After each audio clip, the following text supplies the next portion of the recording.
Game number 1, the winner's match in Group B, ladies and gentlemen. Tomb of the Spider Queen kicks us off as we have the Svenskas going up against the Raiders. So in Group B, first part of the playoffs, the top 2 out of each group make it into the top 4 of the tournament. And the finals will be played out next week. But this weekend we are dealing with the group stage, and we have 4 teams in the group here. This is our winner's match. The winner of this best of 3 series qualifies already for the next phase of the tournament. And the loser still has a chance, drops down into the consolation match, where they still have a chance to get to the next stage and qualify for next week's matches. But also, just to give you guys a little bit of an idea, we have bounties obviously now up. I talked about them before. These are the bounties that are available. So teams have the chance to get some extra prize money if they complete one of these bounties. They are absolutely optional. You don't have to complete any of this. But again, if you want to play with one of these heroes, if you want to fulfill one of these conditions and you win the game with it, then you get some added prize money for yourself and your team. So bit of extra pizza money, depending on how many of those you are going to be able to accomplish. We'll see what the teams are going to do with that. But as is, we now have, of course, some big things that can still be done here.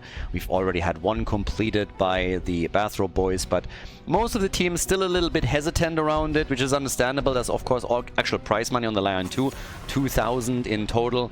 So when you're thinking about that, there's always the choice: do we give ourselves a handicap to try and make some quick money, or do we instead just play for the win and see if we can get into the top 4 where the prize money is being split. So there's always a little bit of a back and forth. It depends on how confident you feel in your abilities. Maybe you trained with a certain hero. If you're a team like the Cats, for example, then you might have a chance to just play Cho'Gall, which you already like as a hero in the first place, win a game with him and collect some extra money. So there's a couple of different aspects to all of that. But we wanted to keep it optional. Even if the bounties are not being taken, we're still going to have a lot of fun with the matches that we've seen so far. I mean, the qualifiers were a blast, for example. But yeah, let's check it out. Joanna as a first pick for Tomb of the Spider Queen. Fantastic tank, obviously, here. Gets the extra AoE, the extra wave clears, kind of what you want when you're talking about Tomb. Wave clears everything on this map, and that's what they're going to be looking for. It's also one of the reasons why we have some of the heroes up top banned out now. And Mephisto also coming to mind. But yeah, with that, on the left side for the blue team, what are the Raiders gonna do? Hanzo and Brightwing. So already one of the top picks for Nano locked in. He's gonna get his Hanzo in game number 1. And yeah, probably gonna try to play Chromie later on in the series.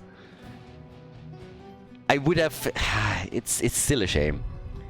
I said it before, but Svamgrotta playing would have just been so much fun for me, because he wants to bust out his Murky every now and then. And now with the extra incentive, there's a chance that he would have actually been able to advocate for that within the team's draft.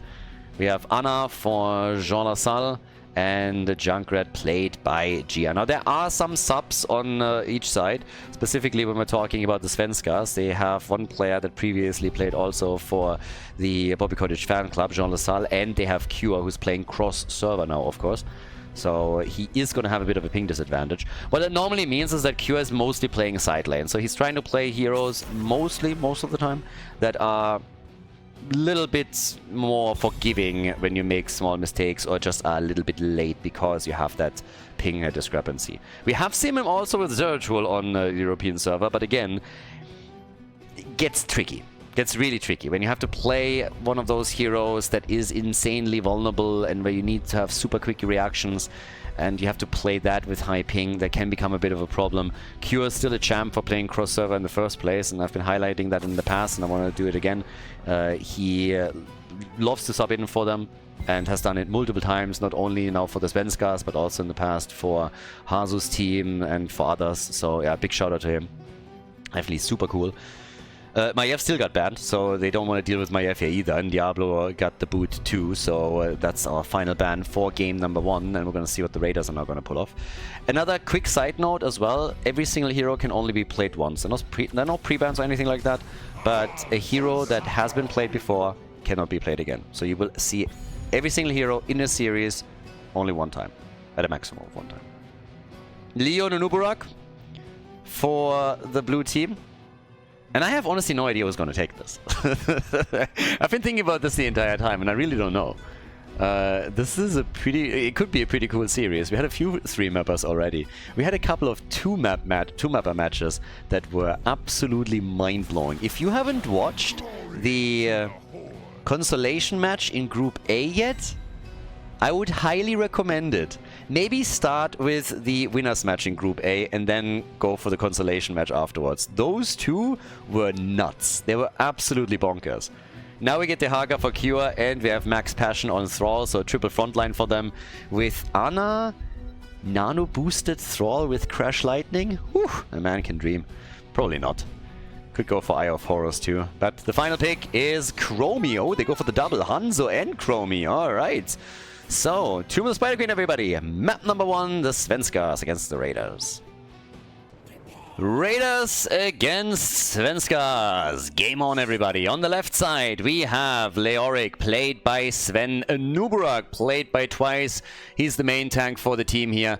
And then, in addition, we get Nano and Chromie. So they switched heroes around. I honestly initially thought he would just go for Hanzo, played by Nano, and then later he would try and pick Chromie as well. But for now, we have Garvlo on Hanzo, Hunter Orc on Brightwing. We're getting Gia on Junkrat for the red team. Jean Lassalle is playing Ana. Cure on the Haka. Max Passion on Thrall. And Skook is playing Jojo. So, let's get the show on the road and see which team locks in the victory on the first map and is able to pull ahead here. Now, again, the two teams here, they've so far won their matches in the group stage, which means that they still have a shot, even if they lose the series. But the winner would move immediately onto the next round. And the cool thing is, if you're actually winning here, it also means that you're going to get prize money. Because the prize money, the $2,000, are split between all the top 4 teams. And then through bounties, the maximum amount of potential money to be paid out to teams at the start of the group stage was 3,600. So a big step up there as well. We'll see if there's additional bounty prizes that come in, if teams are going for it, or if they're just deciding that they will go all out to try and not only get into the top 4, but also then win the games there. So yeah, quite a lot of stuff to keep track on, and we're going to do our best there. We have in the meantime the rotations happening between the mid and the top lane.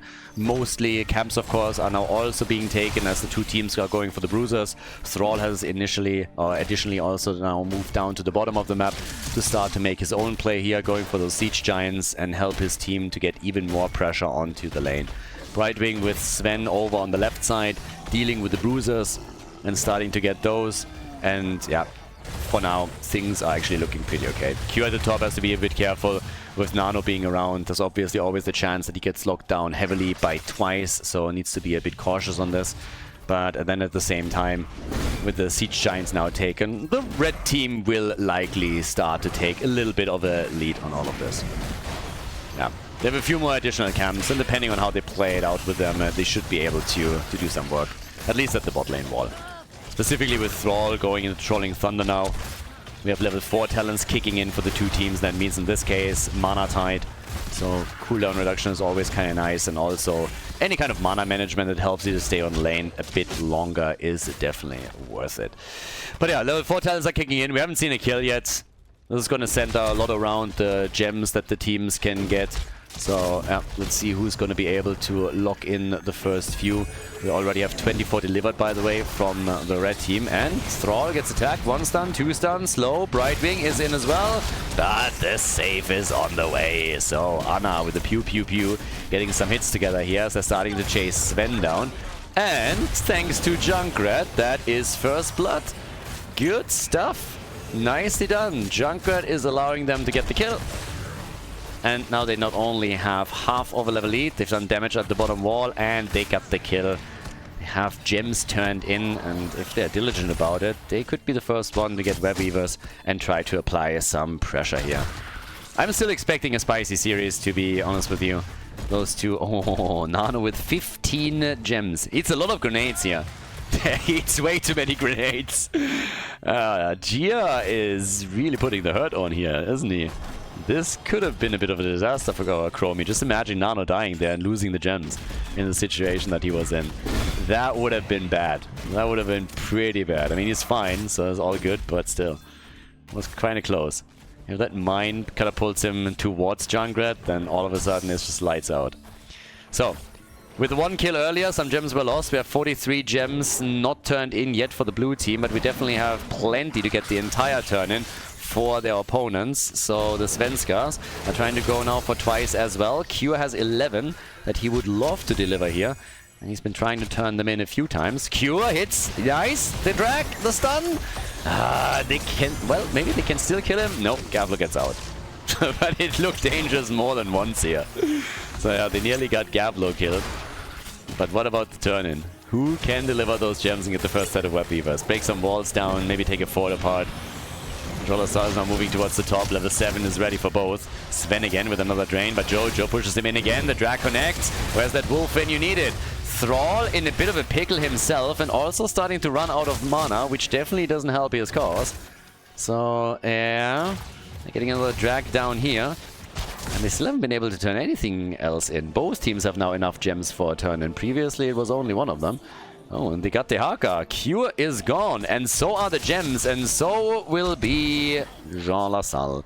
Anna is dead, and the red web weavers are coming down. That's annoying. Now the Haka can at least tunnel into the map, but now they have web weavers coming. They have only 3 heroes on the map. The rest will have to walk over from the Nexus. Death timers aren't really that devastating, that's fine.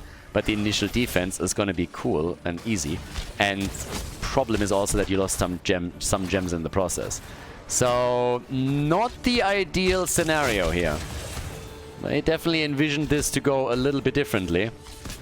Yeah, they attack now in the middle mostly, as they're trying to make their moves there. And they're back to business, but they gave the... Oh, well, if they can take Brightwing here. Nice move against Khaldor. Good attacks, good damage. But again, Junker just not being able to get close enough in order to make that work there. He got super close, though.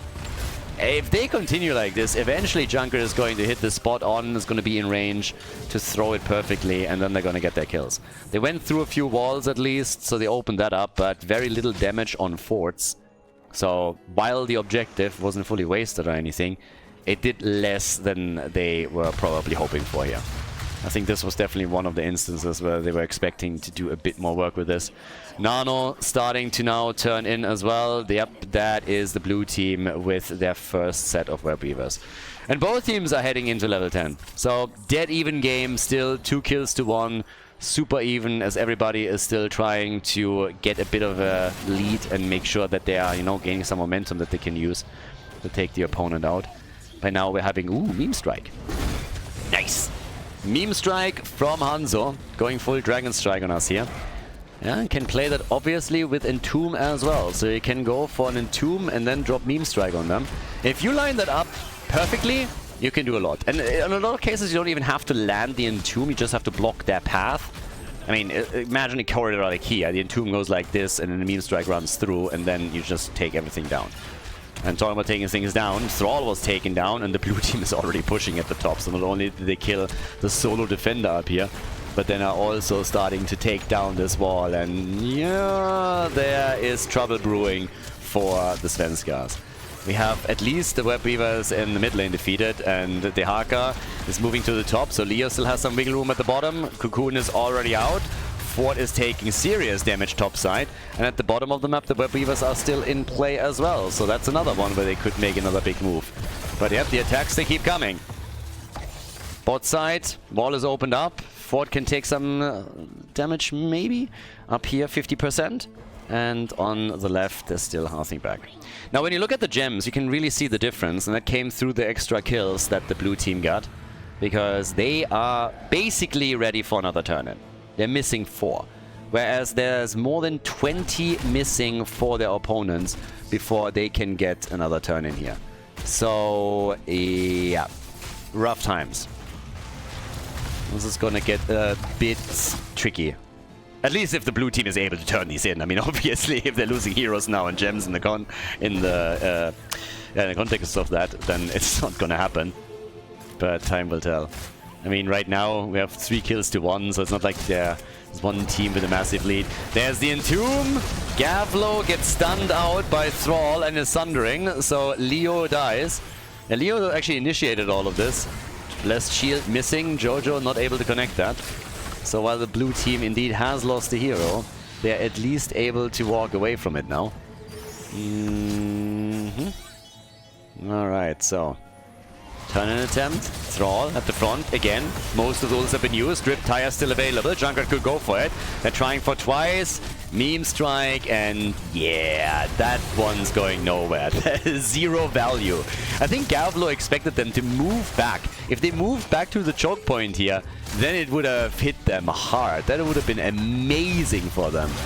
But that's not really what happened. So he tried to anticipate the path they would take, and it just didn't work out whatsoever because they had totally different ideas. Now, the fight is still continuing as the two teams are battling for the turn-in point and trying to deny turn-ins to the opponent. But with level 13 talents now in the hands, the small lead for half a second, maybe a second, for the red team, for the Svenskas. Thrall even going into his Spirit Shield on 13.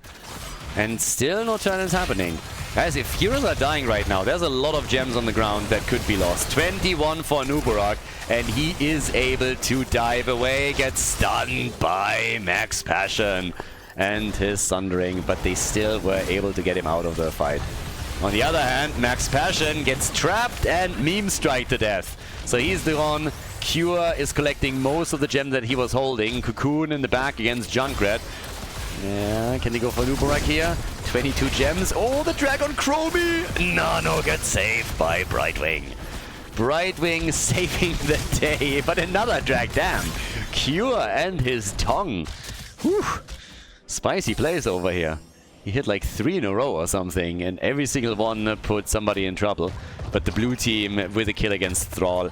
It might have gotten a bit tricky after that, and they nearly lost some heroes too, but now that they have a 5 versus 4 in the middle of the map, they can of course easily make their own moves for a turn-in, which is what they're doing here. Sven is the one to turn in the last 6 gems. We have 50 already delivered, and the red team has 74 gems right now. So they can't turn anything in because the web weavers are now coming in to the game, but I am telling you, if they're losing heroes here, that would be rough. Because they have a great spot to get back into it if they can turn in, but they literally didn't secure anything before that happened. So I'm not so sure how much they can do with this. They have to stay alive here. If they can properly defend and maybe even win a team fight at some point, then great. But let's say they're losing Jana here with 34 gems. That's a big ticket back into the game that would be lost then. And the blue team is going to attempt to build on all of that momentum as much as they can. The goal has to be to take some forts out here. That clearly has to be the goal. They can't be happy with just taking some of these walls out, specifically the top lane, as the fort is already at 50% HP, needs to be destroyed, and that's what they're going to aim for next. So, yeah. Middle of the map, also a bit of an attack still happening, so they're roaming the lanes here. Not a lot of damage done. Overall, the defense is just strong. Red team has defended incredibly well. Like, guys, they haven't even taken a single fort out. Like, what? Not one. Meme Strike and Entomb combo didn't really deliver for them. Now Leo is in trouble, gets Riptire, tries to get out. Sven, and he's dead. That's 13 gems gone. 13 gems gone by Leoric. Great play from Junkrat. So they are able to get the hit in there. But that is awkward, to say the least now, for the blue team. And we're going to check it out in a moment. Maybe they can get a kill against Thrall at least? No, even that's a nope. Not happening either. So yeah, here's another look. Top side, 13 gems lost from Leoric. So they dragged him back in, Riptire exploded. Then he tried to get back out, boop, got back, boop, back in, and got killed. And that's what flipped that fight. 3 kills to 4 now. But we have 100 gems now in the hands of the Svenskas. 100 gems. That's basically 2 turn-ins. Not quite yet, but it's dangerously close. And the Raiders have done nothing with their push. Even the top side fort still stands. Even this is still there. So, yeah. 38 gems have been delivered. At least something. I think it was Jojo that holds the most. She's at 44. Now they get Sven in. Gets the drain connected. Yeah, attacking him immediately, and they're keeping their eye on Jana the entire time. So Thrall is moving out of it again. That combo is just not working for them. They're trying it over and over and over again. Riptire comes in, they go for Sven, and they take him down. Eye of Horus damage also from Ana. But these Entombs plus Meme Strikes just don't work for them. It's a nifty idea. It's not that bad. And later on, when you get your cooldown reduction, you can fire that out, obviously, the entire time. So you can get a lot of value out of this. But the problem is simply that whenever they get an objective now, the blue team just doesn't get enough damage in. And they are already about to lose that fort with Cure just pushing. He doesn't have any gems, so even if he loses, it's not gonna be that bad. I mean, you don't want to lose him here right now, but still. Get some assistance in. Okay, isolation is connected. They try for Leo. Web Weavers are now on the ground, and Jojo not with the team. She's been pushing her waves out on the top lane and is now doing the same thing in the middle with Junkrat starting to assist her. There's going to be forts falling here, and they have another turn in after this, as you have to remember. So this is not only their only turn in. Always assuming, of course, that they're not losing the gems now. And Skork, he has 34 still, but one fort is gone. Top fort is also going to take damage. It's not going to get destroyed, but again, any bit of damage matters. And this one is losing hit points quickly. They also won Chromie, and guess what? Yeah, she's likely going to die. She gets some assist from the bottom. Fort falls. Chromie survives, but Brightwing might... Oh, blink heal to get out of the fight. Max Passion is still alive.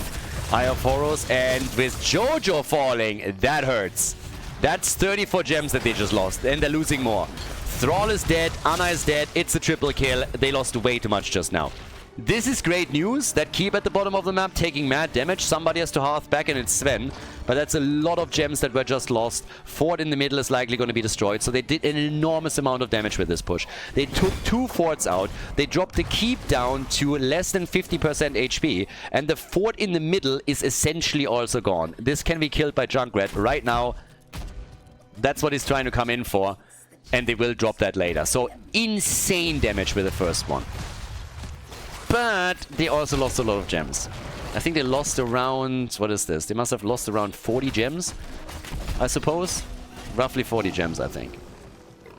I mean, it's still fine. They still have 21 that they delivered and hold 12, so they are behind in gem count overall for the next objective, but this is still strong. The boss, of course, is going to be timed around it too, but just think about the damage that has been done with this one turn-in, or the second one now from the Svenskas, and how much has been done by the Raiders with all of their turn-ins. They're trying to make up for that now. They're one turn-in ahead once again, but still, it's an interesting game here, what's happening. 36,000 damage from Junkrat, 58,000 from Hanzo. And look at Leoki. Leoki died 4 times already. Trade activation, trade activation. Leoki doesn't die, he activates his trade and gets value. That's what he really does, as we of course all know. So yeah. I misspoke. I misspoke. I want to apologize to the King of Respawn. Well, maybe the Prince. We all know who the real king is. I'm really bad at this. Fort at the bottom of the map is gone, the one in the middle too. So yes, they are taking big damage now. Yeah, looking great here. But how much further can they go? Can they maybe even push for one of the keeps? I highly doubt it. I don't think we're just there yet. But here comes the meme strike once again, zoning them just slightly down to the bottom of the map. They're also trying to defend here, so they are active in the middle, going up against the Web Weavers and doing their best. And yeah, so far it's working. I mean, so far they're doing a pretty good job with this, defending their keeps. But it's a really nice start into the winners match of the series, because as you can see, we now have teams really just fighting. I mean, everybody is just like fighting for any kind of ground that they can get here, and I have no idea who's going to win this game. We have level 20 talents now in. Nobody has taken a mad advantage or anything like that just yet. So yeah, good for them. But let's see if they can do maybe a little bit more with all of this. Specifically now that the red team is starting to stabilize again. We have also World Breaker. Now that they're stabilizing again, they can try and get their own turn in. They still have the gems for another one, and we all know how successful the last one was that they got. So if they can do something like that again, then hey, maybe they can take the first few keeps out. Meme Strike to prevent a turn-in from happening. Sundering is out, the World Breaker is in the house, and they're starting to go ham on them. Cure with 30 gems has to be super careful though, and is moving back out, trying to go down to the bottom turn-in slot, where he might actually be able to pull a turn-in off. Anubarak sees it, but sees him late, so the 30 gems have been delivered, which means that right now we have with 51 gems that have been turned in And the question is just simply if they can deliver the rest, and Skok is doing exactly that. Blue team has already fallen back a little bit. So yes, things are looking really, really good for the red team now. This is their chance to make a big play. I mean, honestly, at this point, this is the move. This is really where you want to say, okay, we can go in for this. We can start to take the first keep out. Let's focus on the one at the bottom of the map and then see if we can push this a little bit further even and try to get the top one destroyed, because that's where the Web Weaver lands, right in the face of the opposition. So it's right there. Bot lane, Dehaka using the global. He can, of course, push this one out too. So lots of plays that they can make with all of this now. But still, proper defense from the blue team can always bring this back. We already have the attack against Leorki, who, by the way, should not die this time because Sven is holding a lot of gems. So, yeah. And down here, it's open. Oh, the tongue from Q again. Great connect from him. Great connect. And this time, they're getting big damage in from the meme strike. Yeah, they zoned them out a little bit. Good damage, and the cooldown reduction with the Dragon Awakens is, of course, very handy for Hanzo. But they lose Leoric, and yet so many gems, and they can't get to them. They cannot get to the gems. Oh, and they are hoping to follow up on World Breaker 2. The keep is down, and that's a big win. So yeah, good damage. It's half the hit points of Anna alone already gone. So Hanzo getting the continuous cooldown reduction now for his level 20 talent. That's massive. This is actually where the damage oftentimes on Hanzo completely explodes when he goes into this talent choice on level 10. You don't have the stun, you don't have the utility, you are also lacking something until you hit 20, but once you're there, whew, you are getting a lot of value. Now, Leoric has actually gone into Burning Despair. So, Burning Despair on level 20, we got the Trader King. And, well, they have 31 gems now turned in. Boss should soon TM be up again. And Boss is an interesting option, generally speaking, for the Svenskas, because they have their Haka. So if you posture here around the boss now, and your opponent can't react to the bot lane the way that they want, and you have the Haka pushing here too, but they also have to react to what you're doing topside, the Haka can tunnel in and make this a 5 versus 4 if somebody responds at the bottom of the map. And if not, their core is eventually under attack. So there's a lot of neat little plays that you can make with this. But yeah, pinning them down, that would be key. And they're forcing them towards the top, as you can see. So they're already centering the entire attack around the top. Damage difference, by the way, is kind of ridiculous. We have 80,000 nearly for Hanzo now, with 58,000 for Chromie as the follow-up. And the top damage dealer on the other side are Junkrat and Thrall with 45k. And here's exactly the play that I just talked about. Look at this on the macro side. He's moving in with the Haka, has Siege Giants as well. Sven has to respond to it, and if at any point they want to force a fight at the top, the Haka can come in. There's the Blessed Shield, the Haka appears, he's just going to wait for them to move in here, and it's going to try and stop them. Entire team moves away, yeah, Tom is being dodged, there's the arrow, and they just can't get anything. It was a cool move. It was exactly what he was supposed to do, what they needed to do, what they did, but they couldn't get anything done. Now, the reason is that Leoric wasn't there, because Leoric is so far the only one that's dying on the blue team. Oh, what a play! And there's the follow-up. Did Gaflo just miss the angle completely? Am I drunk or... Oh, damn. Okay, they're getting the kills against Anna and Thrall regardless. But am I mistaken, or did Gaflo just miss the angle completely? Junkrat is now gone too. I think both in the Entomb should have died immediately there. Look at this. So there's the Entomb, beautiful play, and then he just hits the bottom of it, and they're basically not taking any damage at the top. Forced them into the rest of the team, I suppose, and they died regardless. But yeah, now it's only 2 defenders, the keep is already gone, and the blue team is hoping to get the core here. And I think this is going to work out for them. I mean, defending this is going to be a nightmare one way or another. The shield on the core is already nearly gone. They're going for the Haka. He needs to move away, get zoned out, has to half back. He doesn't have the time to do any of this. So 64%, 50%, Jojo is dead, the core is falling, and this is a victory for the Raiders in game number 1 of the best of 3 series here in the winners match of Group B. GG, well played. Before we head into game number 2, make sure that you subscribe to the channel if you haven't done it yet, so you don't miss out on any future content here on Khaldor TV. Game number 2, Infernal Shrines, everybody. The Raiders with the 1-0 lead over the Svenskas. Very strong finish there, I gotta say. This game just flipped on a dime. They made the perfect play at the right moment and then were able to just lock in the W, go straight to the keep in the middle, go for the core and lock that in. So once again, a quick reminder, I actually don't know if in the first map I showed it, but these are the bounties that the teams can essentially go for. Now, teams, at least in this group, have been a little bit reluctant to try for any of the bounties. We had so far one team that was trying to pull it off, and they were really close to also win it. But this is all optional, as I said before. So teams can use one of these bounties to get themselves a bit of additional prize money. They don't have to. This is just an additional incentive. This is not the main thing here. The main thing is still the normal tournament. But if at some point they say, you know what? We have a certain hero that we think we can play and get away with, then they're more than welcome to try exactly that. So just as a little bit of a reminder of what else is going on here. Now, we got our first pick for the red team, so they decided that they wanted to have first pick, first ban, and I'm showing wrong screens. So, yeah, apologies for that. Okay, so Cure is coming in with Diablo, or Cure's team's coming in with Diablo as our first one. On Infernal Shrines. We get Blaze, we get Lucio as insta-counters. I appreciate that. When a team comes in just like snappy, starts picking, that's always good.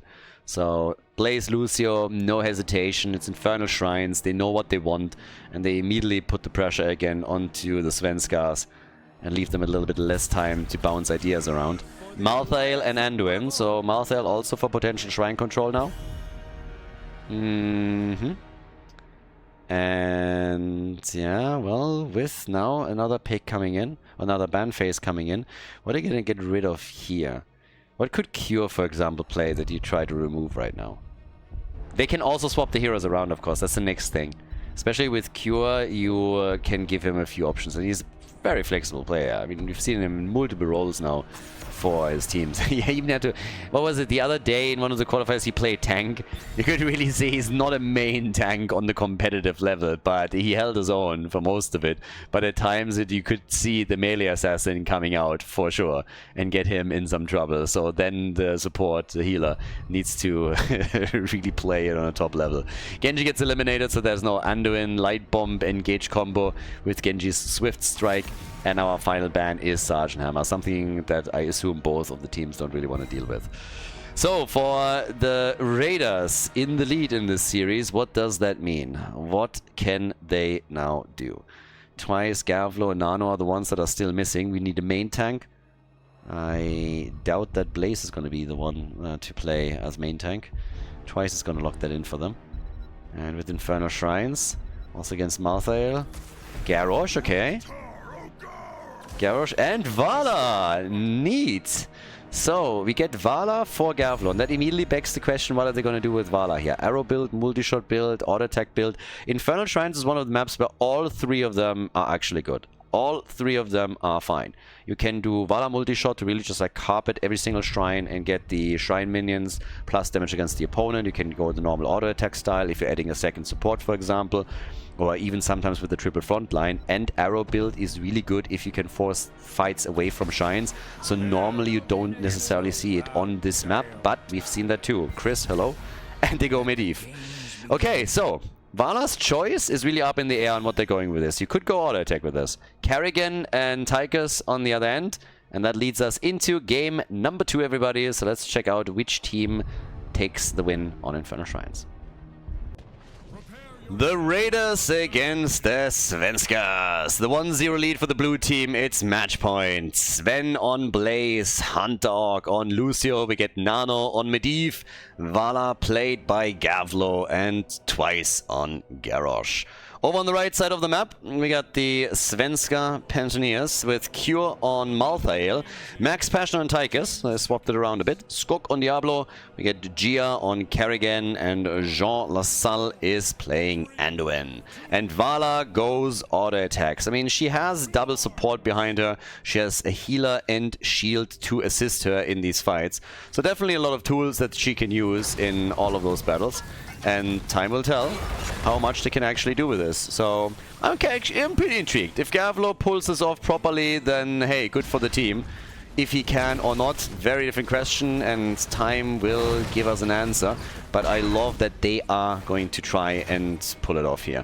Because if you properly play around Vala, you keep her auto attack speed in play from the Gambit quest, then you are in for a very strong late game, and that's what they're hoping for. They want the 2-0 victory. They want to move on to the top 4, which would also guarantee them prize money directly. Whereas for the Svenskas, of course, the attacks here still coming. Skog, Max Passion, and Jean Lassalle all coming through. Yeah, attack is in. They try to go for twice. No? And Gia's already sitting at the side. Gia's Carrigan is insane, by the way. He is really strong on Carrigan too.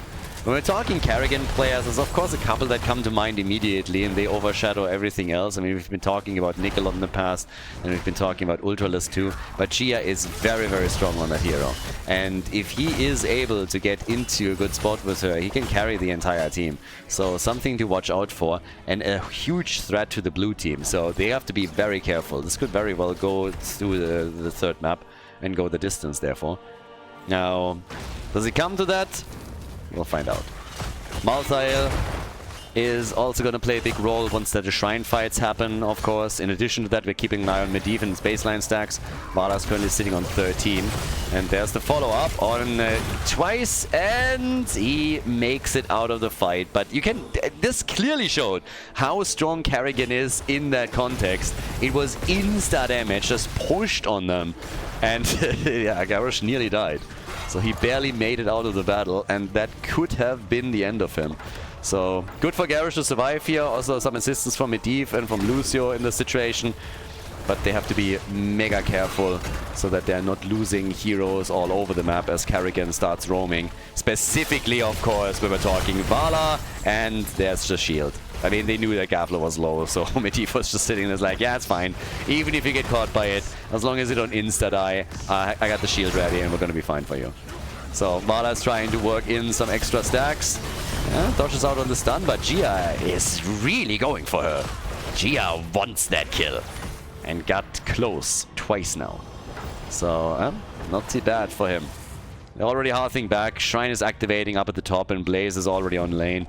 As usual, the teams will try to get to level 20 with it.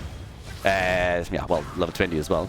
To level 10, level 7 with it. Long days, guys, long days. Need some coffee. I need like a personal coffee service that comes in after every single match. Somebody said, like, I made the argument earlier that it's problematic for me to get a coffee during all of these, because if I have to stop drinking the coffee when a draft starts, the coffee is cold by the end of the game. And then somebody pointed out that you have like these cup holders that warm things up on your desk, and that that reminded me, I actually have one of those. I actually do. I think I know where it is and I have to check it out for next time, but I was just like, wait a second, yeah, I heard that before, and I got one afterwards, so yeah, I have one. But no, not used for that. Nice jet propulsion, good hit. Skog takes it like a champ. And they go for Garrosh, and twice? Medivh is always cheating. Every single time I think there's a kill coming, Medivh is just sitting there and it's just cheating. It's just like, yeah, well, nope. You're not gonna get this one, sorry. So the stacks are coming in, 28 to 22 shrine stacks. And in addition to that, we have Vala on 44 and 23 for Medivh. So, yeah, another quick stun comp attempt. Malthael, Cure. Yeah, maybe now they're trying to take him down, and finally they get the hit, but the red team takes the Punisher. I think Diablo is also going to die now. Vala will need a bit of assistance to stay alive, but now they get 2 kills. They can deal with the Punisher therefore fairly easily. And Tychus has to be careful. He went a bit too far, and immediately there's a portal there. So yeah, they're baiting the Punisher slightly. Vala is on 54 stacks, and Medivh is at 29. So the first quest reward is already there. But the jump is coming. Yeah, they're starting to make their moves with Khaldor just firing away. He has, of course, Death Dealer now. He has the Hot Pursuit. Still, my eyes personally on Medivh. It's always a question of whether he can complete it or if he's going to fall eventually. But once that the quest is completed, any Medivh player is going to breathe a sigh of relief. I'm just gonna sit there. They're like, all right, finally got that one off my chest, and now I can just like focus on cooldowns. Because he's in a pretty weird spot now. You want to protect Vala at all costs, but sometimes you need that shield for yourself when you don't have your baseline completed yet. And if he at any point dies, I mean, if either one of them dies before he is completing his quest, then they're both in trouble. So one way or another, we're going to see that, or we're going to see an attempt for that to be exploited by the Svenskas. So, yeah. But then again, Cure is getting attacked here, and is a bit low. They're going for Diablo again, and any kind of move by Garrosh that throws a target straight into the team helps Vala to get some more stacks. You can tell that with a lot of the positioning, the Svenskas are trying to keep Vala's stack amount on her level 1 as low as possible, but every time that Garrosh gets just close to a target, what he does is he provides some opportunities for her to get some hits in. And that's exactly what he needs to do. So that's what's a big part of the play here. Just allow Vala to get those stacks going, and then in the late game, she's going to reward you for it. 33 stacks for Medivh, so he's also been able to get a few more. Let's see how many more he can accomplish there now. But yeah, sitting at 33 is already quite sweet. So he's getting very, very close to a full completion. And the next shrine is going to be down at the bottom of the map, with Vala already prepping for the camp. And I think they might... Yeah, this is on 2.5 minutes. So there's only going to be one camp up at the top once that the shrine is actually getting announced, unless somebody is making a move to try and invade this, which I don't think is going to happen. Blaze is now pushing for the wall and is attempting to damage it before we're even heading into the next objective. Cure dealing with it.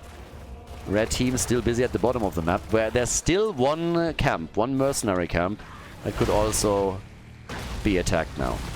Now 2 kills to 0 for the Raiders is obviously quite neat. Blaze against Cure, and Cure is fighting for it.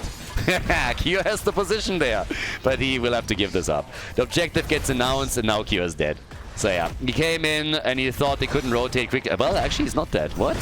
Anduin zips him out?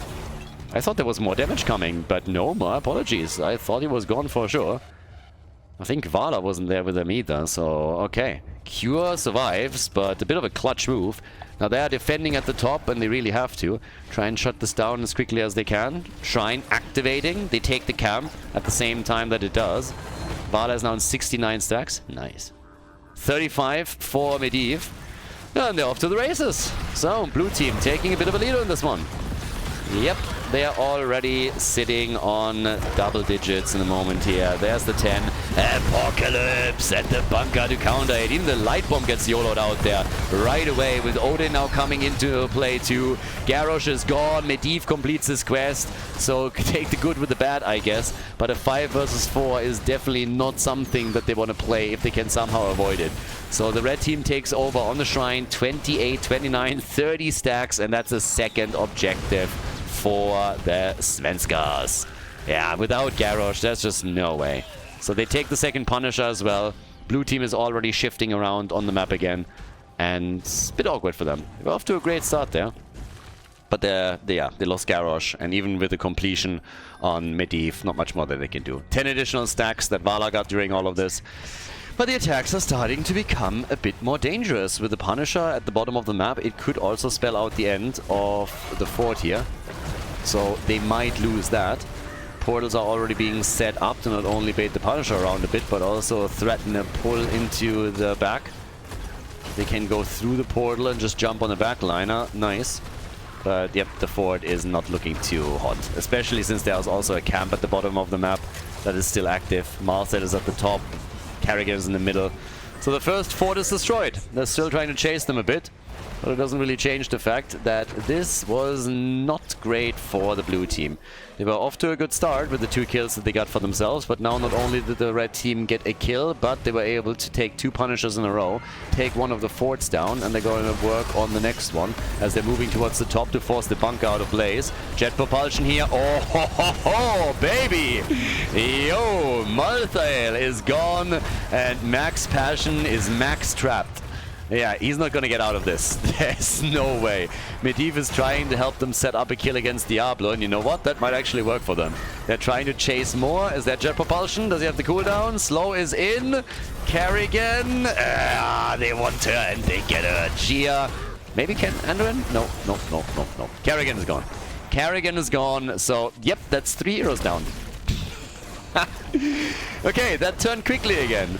Well done by the blue team. They suffered a lot after they lost the objective, damage at the top lane, fort loss at the bottom of the map, but them moving in and just murdering where they stand the way they just did allows them to go for the top side fort, and of course they've now also established a lead in the experience again. So, job well done. 16 is kicking in soonish.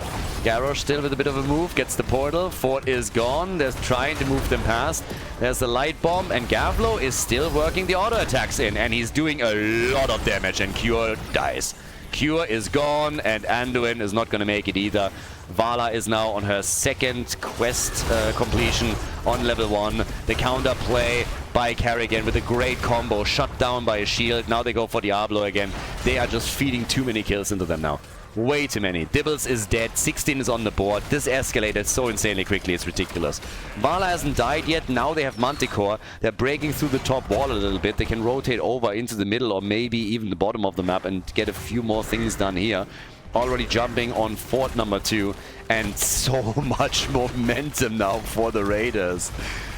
I mean, wow. Huge amount of momentum. That's 2 forts that they just destroyed. Like, it's nothing. And they're working on the third one at the bottom of the map as well. So they're just crushing it. They have a 2-level lead out of nowhere. These two teams were on eye level 1.5 minutes ago. And then, bam! Immediately, 3 forts destroyed. Hero after hero dies. They pull ahead with an additional 6 kills that they locked in. Vala is at 106 stacks and has Manticore without dying even once, which means that she's at 31,000 damage. Easy top damage in the game. Nobody else is even close. And that's not even an amazing number of shots that she got out so far. She can easily get a few more. So this game just spiraled out of control in the shortest period of time. And now we're going for the next shrine. Top side, they're even trying to chase a little bit, yeah? Kerrigan is there, already pinging. Odin, obviously. Odin actually is still on cooldown. It's not available to them just yet. So Odin's still on cooldown. That's already bad news. Are they even pushing in for it? Odin will be back in 13. There's a camp at the bottom of the map that is pushing. But over here, Kerrigan again. Apocalypse has already been used. Diablo's trying to go in. Once again, the Light Bombers are trying to go for another double stun, but already bunker on the ground, and that saves the blue team as Cure and Skok. Yeah, he gets out this time. Diablo's really suffering in this game. He's been the punching board for such a long time. Has nearly been killed again. And they are just going for him time and time again as Odin gets moved in so that they can try and push them away from the shrine, get another objective. So far, not working. The attack coming. Jet propulsion, leyline. Here they go. They want Anduin. They want Malthael. Malthael is the first one to fall. Diablo's in trouble. Skok is down. They try to go for the triple kill as Jean Lassalle is running away from the fight, but he drops as well, and so does Gia. 3, 4 heroes gone. And, of course, they are following it up with a final blow to Tychus. 5-man team wipe. Everybody gets destroyed. 13 kills to 1 and an absolute slaughter as the Raiders are going through the Svenskas like hot butter through cheese in that fight. Frozen Punisher in the middle, and they're going to try to go for a game here. Brutal performance now from the blue team. Now there is still a chance for the red team to bring it back. They're going to all respawn for defense, but there is so much pressure, and at least a keep is now going to fall, and they're going to have level 20 for the remainder of the attack in just a couple of seconds. So fantastic moves here by the Raiders as they're trying to qualify for the top 4 for the final weekend, and they are close. Here comes the Farflight Quiver. Medivh cheats. Gia low taunted. Leyline once again. They go for Diablo, and Skok is gonna die again, even with the Apocalypse that he threw out. He's gone, but they might save the core for now. Oh, or they might not. 80% on it. That's the end of Anduin, Kerrigan, and everybody's dead again. The second 5-man team wipe. And that is a 2-0 victory as the Raiders make it into the top 4 and get out of Group B in first place. GG.